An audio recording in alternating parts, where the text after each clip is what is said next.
Hi guys, how are you? So I wanted to make a few videos for our reading story this week that we start on Tuesday.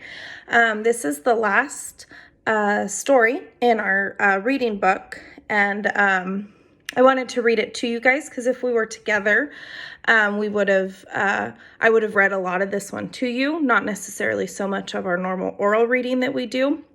Because this one's a really, it ties in with Bible because it's called God's Promise for the Future. So it's all about what he has promised us in the Bible. And it just puts it like in a story form. So we're going to start on page 164 so you guys can follow along with me. And on 164, it says that the Bible, the title is The Bible from Beginning to End. Sorry, I moved out of the screenshot. The first we start with God made all things good, but then man sinned, which we know is Adam and Eve. Then God sent his promised son, Jesus, the nativity story. And then Jesus rose from the dead to save people from sin, which is our Easter story, which we just celebrated recently.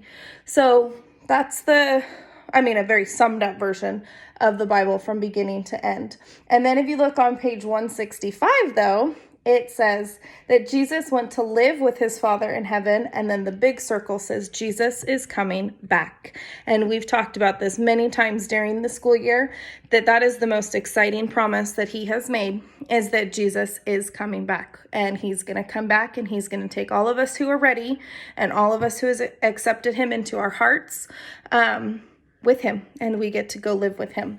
So let's turn the page and I'm going to read to you. Okay. Let's see. Let me set this up. All right. John sees Jesus. Jesus died on the cross to save people from sin. Then something wonderful happened. Jesus rose from the dead. After he rose from the dead, Jesus talked to his disciples. All power has been given to me. Go into all the world. Tell all the people about what I have done. Tell them to turn away from their sins and believe in me. Then Jesus made an important promise. He said, I will come back to earth one day. When I come back, I will make everything right. After Jesus said these things, he went up through the clouds. He went to live with his Father in heaven. The followers of Jesus went everywhere preaching the good news about him, and one of these followers was named John.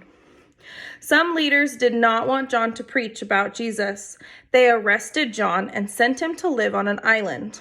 While he was on the island, something important happened. So we've talked about that a lot, that there's a lot of people in the world that just do not want you preaching about what Jesus said. And it's happened throughout history that there are just people that do not like Jesus being taught to people. And the people that are preaching the good news, they get in trouble for it. And we know that that's wrong to punish them for it.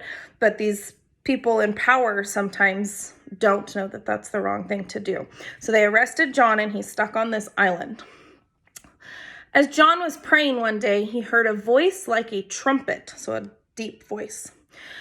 John turned to see who was speaking. It was Jesus. But Jesus looked glorious. His face was like the bright shining sun, and Jesus looked so wonderful and powerful that John became afraid and fell down to Jesus' feet. Could you imagine seeing Jesus in all of his glory? How would we react? Okay. Jesus then told John not to be afraid. Then Jesus showed John things that will happen in the future. John saw heaven. Jesus told John to write everything down that he saw. We have the words that John wrote in the book of Revelation.